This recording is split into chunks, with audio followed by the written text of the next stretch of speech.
Hello everyone, I hope you're having a great day right now. I'm back to you with another video review on another, not exactly clone, because John Linsley Hood 1969 amplifier was published freely in 1969, so it's not exactly a clone, it's a build of this great design. I'll tell you about the build quality of this amplifier. I will tell you about the sound qualities of this amplifier. So basically, the associated equipment that I've used for the test purposes for my listening sessions is described in the description, video description below. You can also find the links to the stores that I recommend.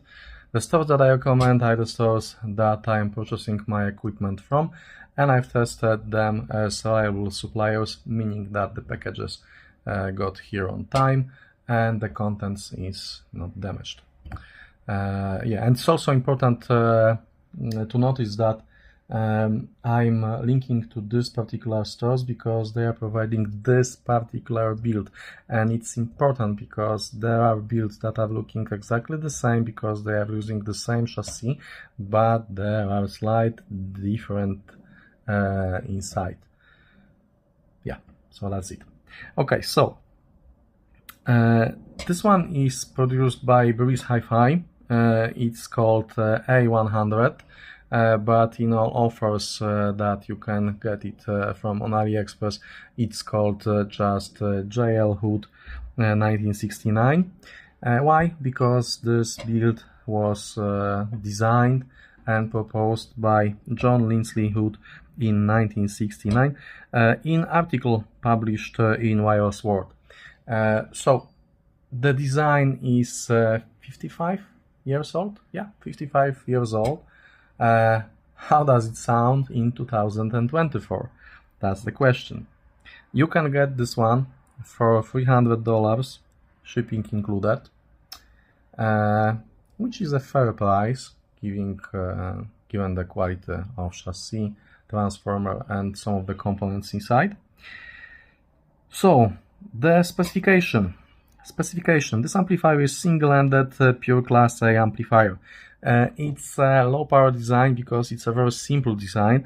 It has only 15 watts per channel into 8 ohms. The impedance of the speakers that you can connect to this amplifier is between 4 and 8 ohms according to the manufacturer data.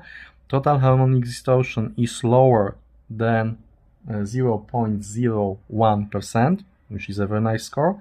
The frequency response is between 15 Hz and 30 kHz, and the very important number, signal to noise ratio is measured as 115 decibels, which is excellent even for standards of 2024. Okay, the tour of the insides. I'm keeping this powered on so you'll see the backlight on the view meters. It's a warm yellow light. I don't know if you'll be able to see that, but there are small light bulbs inside. These are not diodes, so the light is warm and inviting. We have a volume control pot here. We have small baby handles because it's a very small amplifier. I don't know what are these for, except for just pure aesthetic purposes. One more thing before we'll go to the back, because it makes me laugh.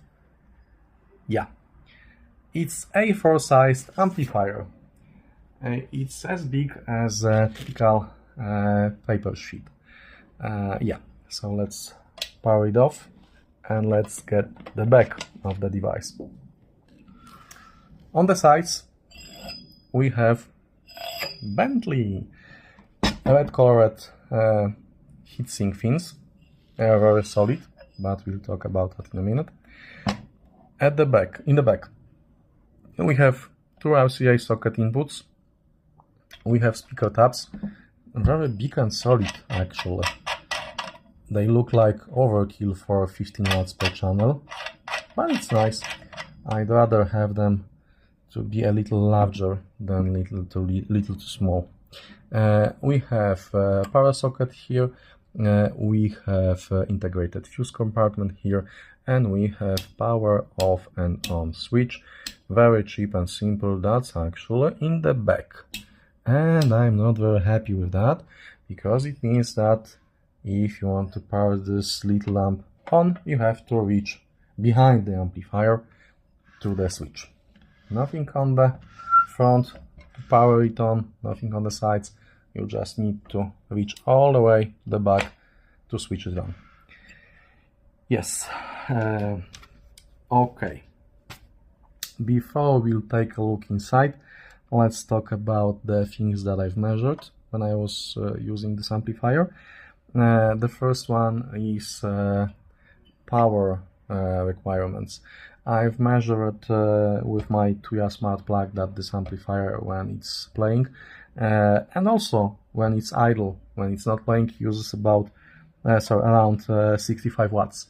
It was between 65.2 and 65.8, and the power reading was basically the same regardless of the state of the amplifier. Yeah, so that's a typical thing for Class A amplifiers. The next thing, the temperatures. The temperatures were actually quite nice, because it was 45 degrees centigrade at the tops of the fins. Inside of the fins it was slightly lower, it was 42 or 43 degrees centigrade, so the highest temperature outside was 45 degrees centigrade. Yes, that was after 2 hours of continuous play. I've also measured the DC at the output with the RCA inputs shorted with RCA caps and volume set to maximum. The DC at speaker tabs were basically the same for both channels, but it was not stable. It was fluctuating between -2 millivolts up to 8 millivolts, so it was all in a very safe range. It was actually excellent, because it was a very small variation, but it was not stable. I think this comes from the very simple design inside. But so it was not stable. It was fluctuating between -2 millivolts up to maximum +8 millivolts. I've also measured one of the temperatures inside. Should I skip to this one? Yes, open it up. Let's open it up. The case is made of solid aluminum. Again, it's a very small amplifier, but the case is very solid and very thick, and I like it. I also like this red and gold scheme that they've used for the chassis. It goes very nicely with this warm yellow view meters. Okay, so let's move that away. Okay, after my first look video, some of you mentioned that these transistors may be too close to the capacitors.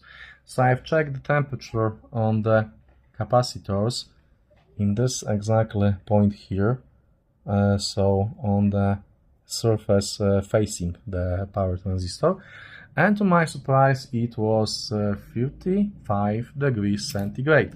So if you'd be holding this capacitor in your hand, you'll be giving it more warmth than it comes from the power transistors here. Okay, so let's leave it like that for a minute. So what do we have inside? Let's switch to zoom and let's talk about the insides.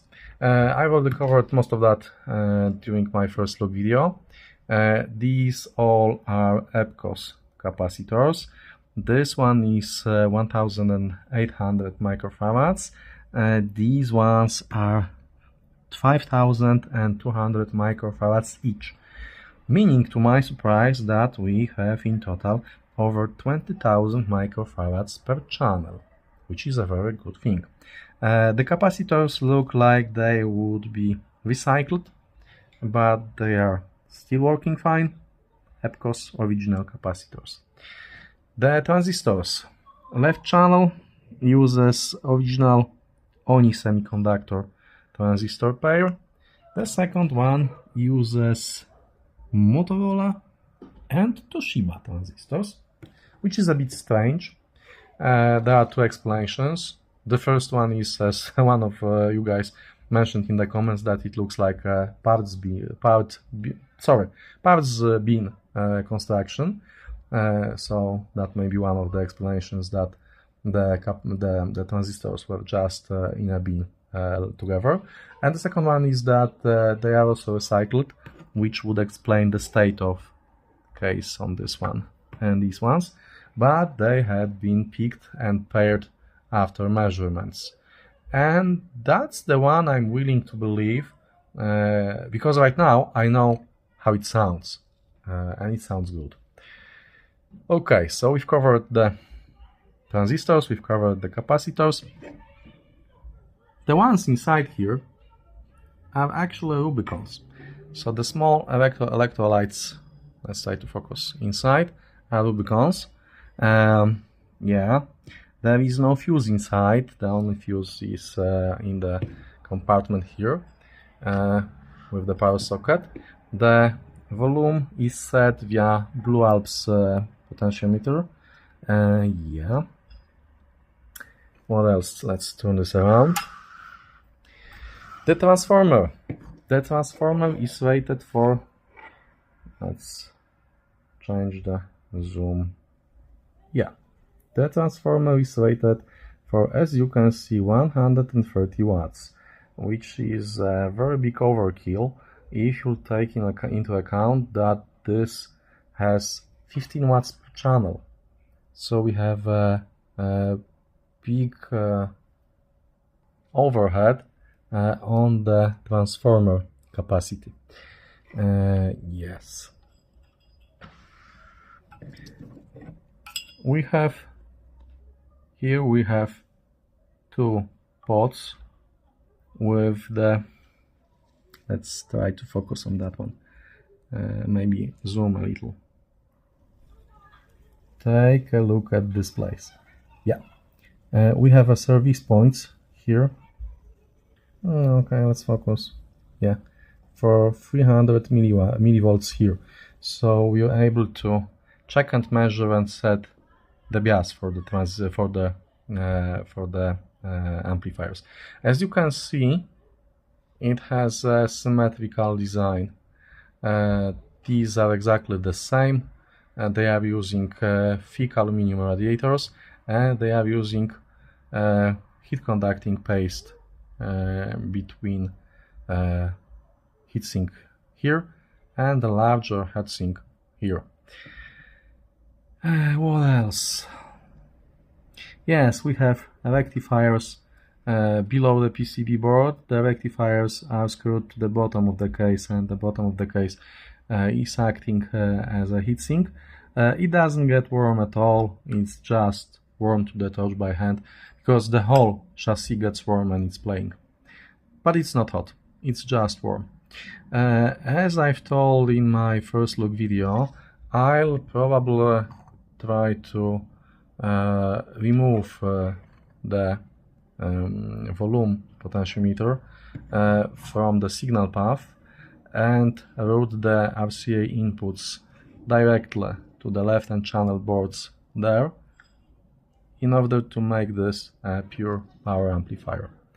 That's the idea for now, but I'm not 100% sure about that, because the volume pot in such small amplifier is actually quite useful, because this can be a desktop amplifier, and without any kind of preamplifier you can use, I don't know, direct sound output from your PC, or maybe just some kind of small digital to analog converter without the volume setting possibility. Okay, so let's switch to white and let's take a look if I forgot about anything here. Yes, just on a general note that it's a class A design. Sorry, my cat got me distracted. It's a Class A design, so it requires some burn-in. It sounds best after something like 15 minutes of warm-up, and it plays for a while after it has been switched off. If you cut the power using switch on the back, it will still continue to play music for quite a long time, and it actually plays the music even after the caps are depleted.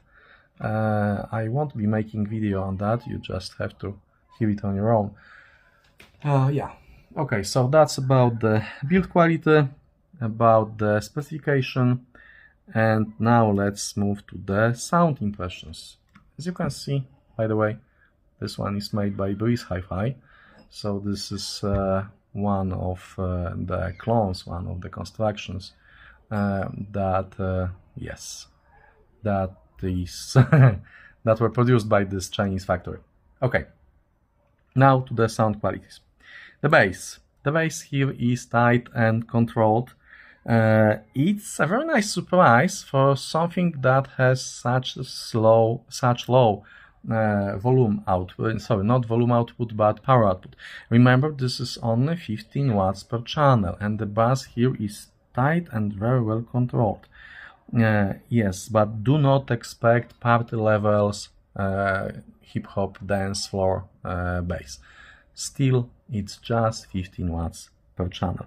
But as I said a couple of times already in other reviews, I myself personally prefer quality over quantity. The bass has good textures. It doesn't have any mid-bass bleed. I always look for it because of bad experience that I had with some consumer grade stuff from the past.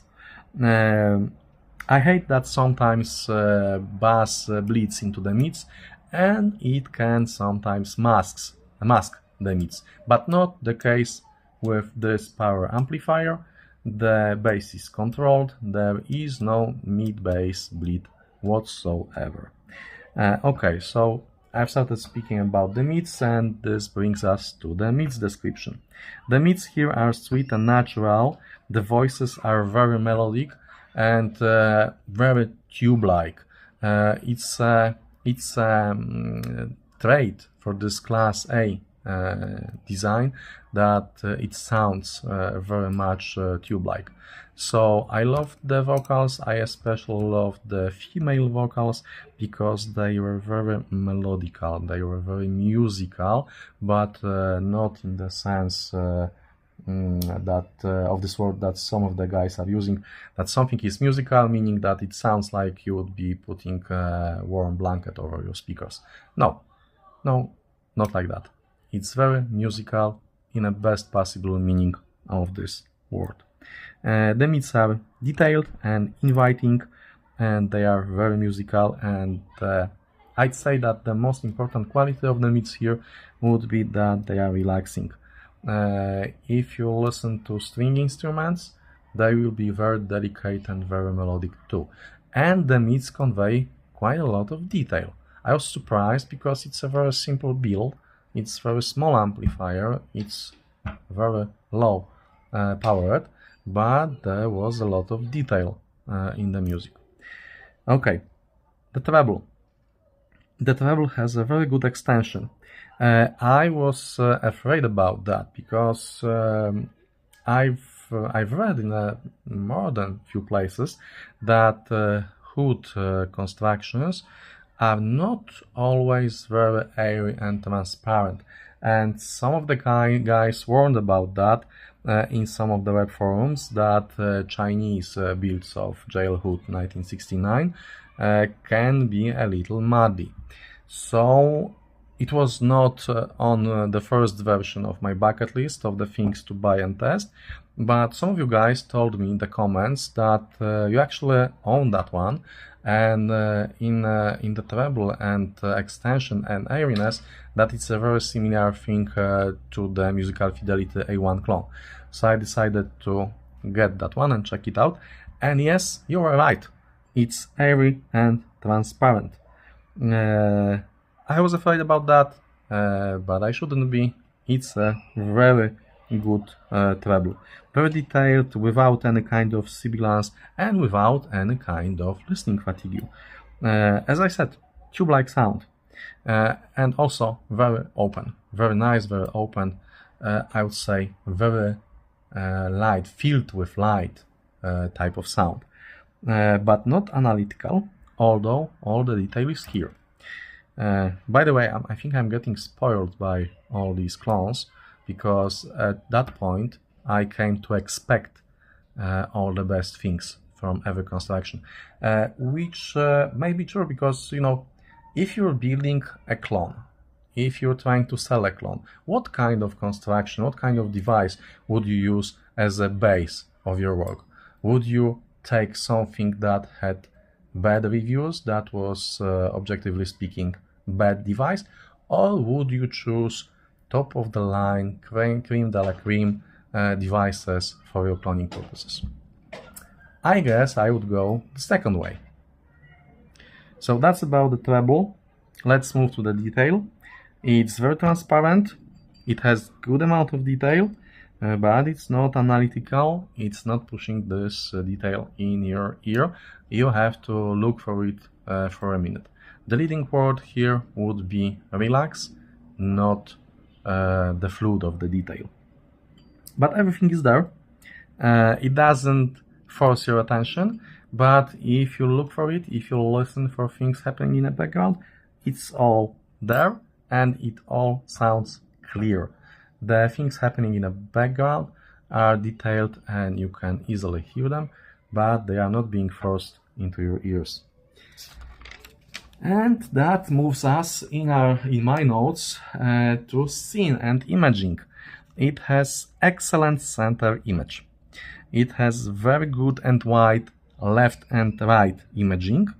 It has good depth information, not very good like left and right, but good. And it has some height information. So it's best in stereo imaging for left and right. It's slightly worse in depth information. What I've noticed was, I'm not 100% sure about that, but what I've noticed is that the sounds coming from the center part of the stage carry the most amount of information about the depth. The things that are happening at the sides do not carry that kind of information. So it would be looking like the scene is not round, maybe not even oval, but kind of like that, something like that. Yeah, and there is some information about the height of the sound, but it's there to lesser extent than for depth and for left and right.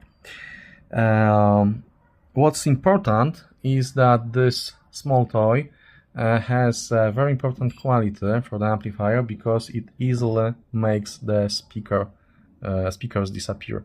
The sound gets easily moved away from the speakers, and it doesn't sound like it would be coming from just 2 points in space.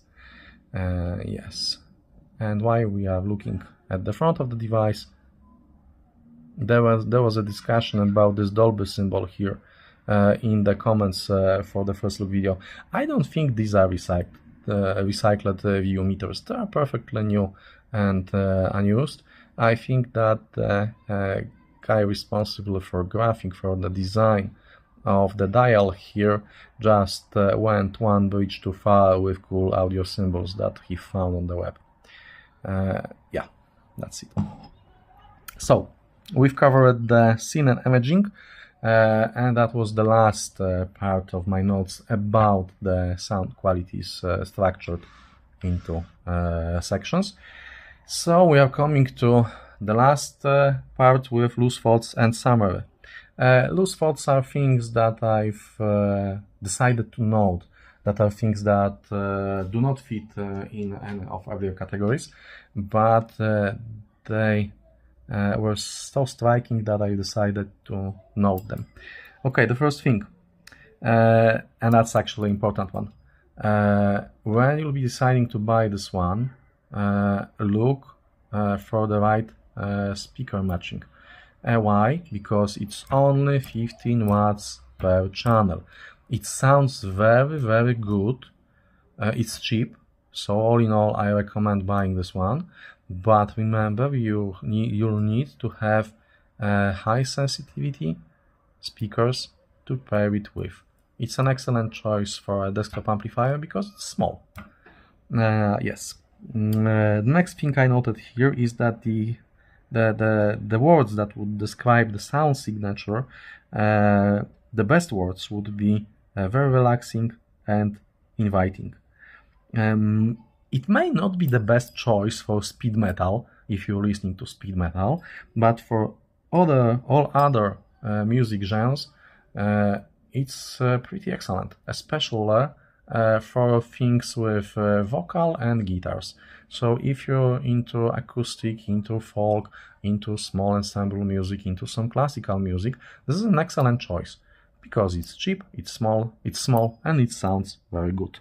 As long as you have sensitive speakers. Because remember, do not expect to power your big floor standing towers with 25 centimeters wide bus drivers with 15 watts per channel. Okay, another thing that I've noted here is that when you're listening to this one, it makes you wanna lie down and just listen to the music, just to relax and enjoy the music. And that's a very important quality in my book.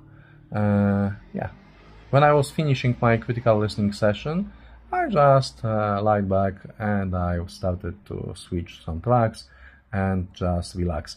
Yeah, so that's it.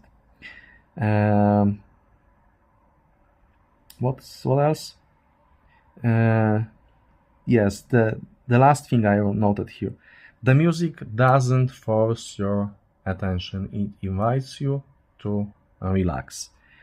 So, it's excellent choice for everything that's vocal and strings again. Yeah, that's it. Inevitably, you'll ask me about the comparisons with Musical Fidelity A1 clone. I haven't had the head-to-head comparison yet.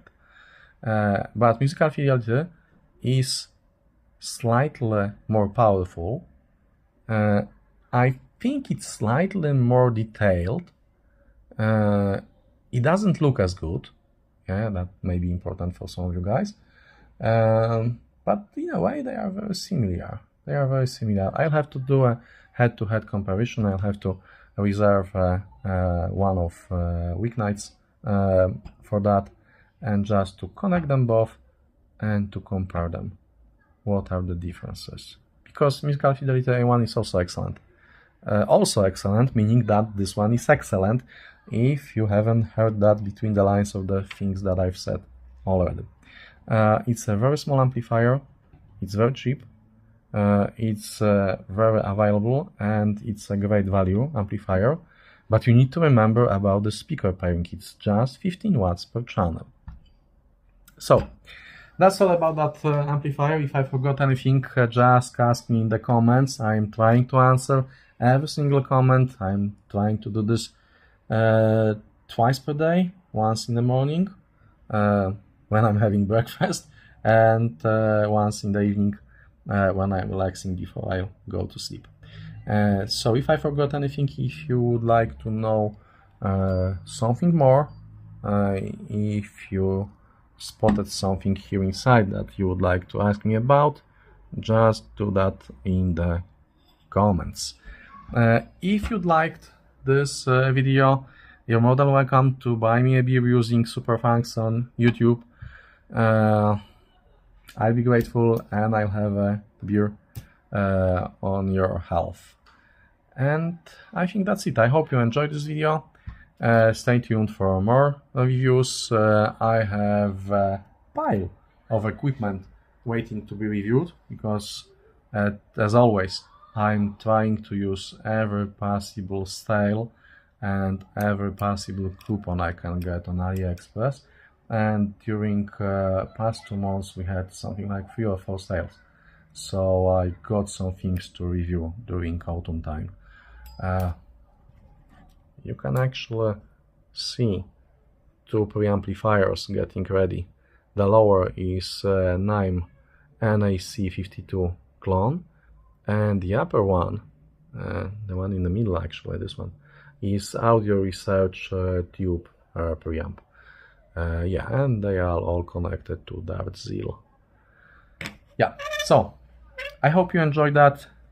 If you want to see more stuff like that, subscribe to the channel, and see you next time, guys. Bye.